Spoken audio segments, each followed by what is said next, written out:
Kasama mo ang Office of the Vice President sa panahon ng pangungulila.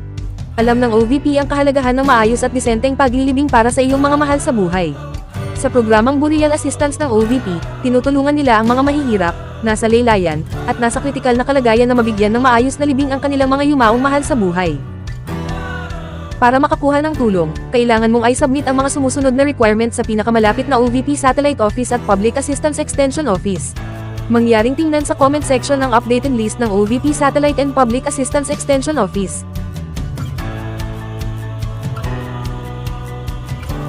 Dapat nakapirma at may petsa sa loob ng 15 araw mula sa petsa ng pagkamatay, kasama ang mga araw ng weekend at holiday.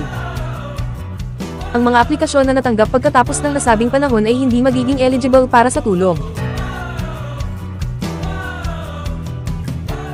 Social Case Study Report should be issued by the DSWD, PSWDO, CSWDO, or MSWDO Social Worker and Certificate of Indigency, eligibility addressed to the OVP, or generic addressee, example, addressed to your good office, no addressee. Alternative, Certificate of Indigency, eligibility na inisyo ng PSWDO, CSWDO, MSWDO kung saan naninirahan ang kliyente. Dapat na nagsasaad na ang kliyente ay nangangailangan ng tulong sa paglilibing. May nakasaad na registry number.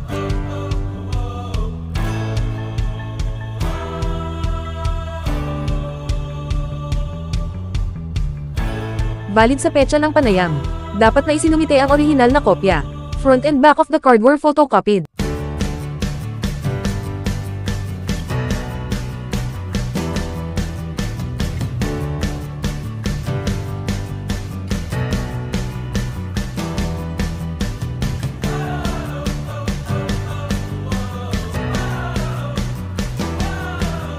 Ang Burial Assistance ng OVP ay naglalayong makatulong sa gastos ng paglilibing hanggang sa halagang 5,000 piso.